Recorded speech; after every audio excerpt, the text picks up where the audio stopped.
anyone that is human, that isn't, as I say, narrow. The work that it seems that this reminded me more of was the middle work, the stuff that he did for years for Interview and other magazines like that, which really is portraiture with a camera. And in those portraits, I just don't remember seeing any where I felt that he hadn't taught me something about the person. Even actors that I had seen, or actresses that I'd seen in several different movies, perhaps seen interviewed, thought I knew something about, and then would look at a Bruce Weber photograph and I would say, I never understood Elizabeth Montgomery or Diego Luna. I remember those two in particular. I never understood them that way. It's interesting when I was looking at the photos, I mean, even in a composition where there are several people figured, there are one or two who evoke such individuality that even those photos become portraits. And what's interesting too, comparing this work to his advertising, basically he and his group were a band on the run, as he says. That they were told where they could find the families that were being held in detention, and basically had to run in, get the picture, and leave before they were being expelled. They were able to gain the confidence of the Haitians who were detained, working with different agencies. And also the families felt that this would help tell their story, that people would care about what was happening. And one of the things Bruce and I talked about is he is, in this case, an outsider. And so it was also having to be very careful on how he approached the families. But he also pointed out he's always an outsider. He's always the man behind the camera. And he's always conscious of that relationship with the subject. But I think it's his great interest in people. He's an extremely sweet, kind man, but he has recognized his power he could use it for subversive. And again, it's the idea of being able to seduce people. He really is such a nice man. And he's such an incredibly nice man.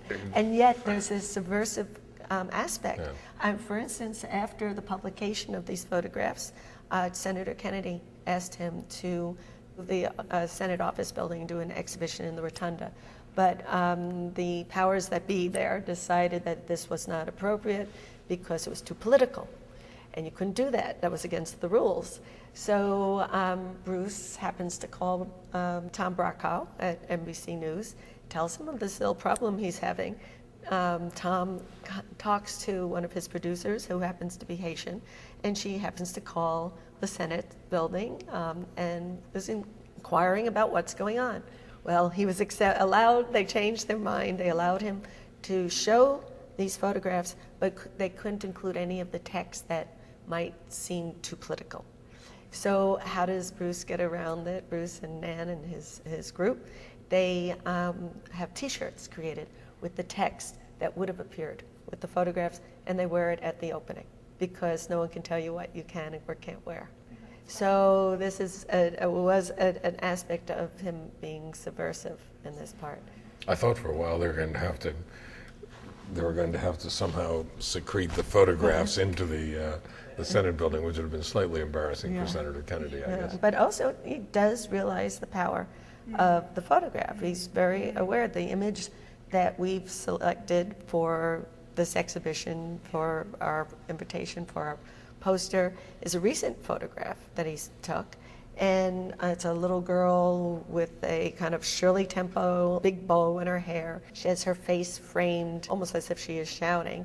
And it has the look of a World War II propaganda poster warning of loose lips or buy U.S. savings bonds or war bonds. She has a kind of Rosie the Riveter. Riveter look with that, bow, all of that. And what is it? I mean, here is this very irresistible, joyful girl, and what it's doing, as we see from the response for our invitation, is that she is irresistible and unforgettable. And that really sums up what we're doing with the show, is this idea that you're not going to forget after you see these images. And our hope is it does raise awareness to the complexity of issues. We want you to be aware that there are people, lives that are involved here, and that's what his photographs do.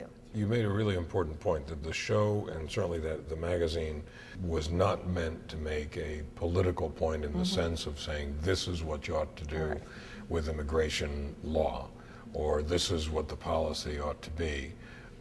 He really isn't a political man in that sense. What he is saying is these are human beings, and when you make policy, remember that you're dealing not with numbers, not with events, but with human beings. That's right. And it seems so significant that every person who is figured in a portraiture kind of way in the supplement is named and probably mentioned in the text that accompanied it as well. And that seemed very important to me. No, it is, and he does have this engagement. In fact, one of the other interesting things was, this was one project, but it didn't end when it was published. He continued to have an engagement with the Haitian community in Miami. He's very well known in the Haitian community. They all recognize the man with the white beard and the bandana and the camera. So he's continued to photograph. And one of the reasons he's continued to photograph, and this is in a way how I ended up doing this exhibition, was that he started out as a street photographer in the tradition of Henri Cartier-Bresson. The idea that you go out into the streets and just start shooting interesting slices of life. Now, that's become very hard in our times with the internet and people being very shy about getting their picture. How is this going to end up? However, what he discovered in Liberty City and in Little Haiti, in Miami, that he was welcomed there, and therefore it became his Paris. It was his place where he could go out into the street and just get a slice of life and show this to the world. So he continued this engagement, and it comes through in these photographs. So I knew he had been doing these, and one of the reasons I knew he was doing it is because in 2008, we had organized a show at the Museum of Albanian artist Henri Sala, and that was sponsored by the Knight Foundation exhibition series, by the way. And Purely by chance. And Bruce was assigned to photograph Henri for Men's Vogue, and he took him to Little Haiti and Liberty City, and I thought, how interesting that here's another example of his subversive side, of convincing the editors that this is where he's going to do his shoots. And he's done many shoots in Liberty City and Little Haiti. So that also was when I started thinking about this relationship that he was having in the Haitian community. Then in the fall of 2009, I was tipped off by friends, mutual friends of ours, that he had just completed a film called Liberty City is My Paris. And I immediately approached him at that point to do an exhibition about the photographs and films he had been doing in Miami. In January 2010, with the earthquake, it took on a whole new meaning. But this actually started pre-earthquake, dealing with the fact that he had been doing these images all along. And of course, now he's brought the images for our shows up to date with the photographs he had taken of the children and families who had come into Miami for medical care. I think it is important to note that the show, while it may include the photographs that were published earlier, actually includes a significant number of photographs that have never been seen. Can you talk a little bit about the organization and the design of this exhibition upcoming and the kinds of choices you made in thinking about how to organize it? Well, first of all, it was going and looking at the archives of everything, and I mean everything. And the fascinating thing to realize going through the archives that there were, I'm not sure of how many photographs were published in the supplement, but there was as many or more equally wonderful pictures. And that's one of the brilliance of Bruce, is his compositional ability, and that he shoots in film, not digitally. And of course, film is much more expensive, and therefore you want to make sure you got the composition right, the photograph right the first time. So each image was perfect on their own. On top of it, he hardly ever crops in the darkroom or in production. So what you're seeing is what he saw through the camera.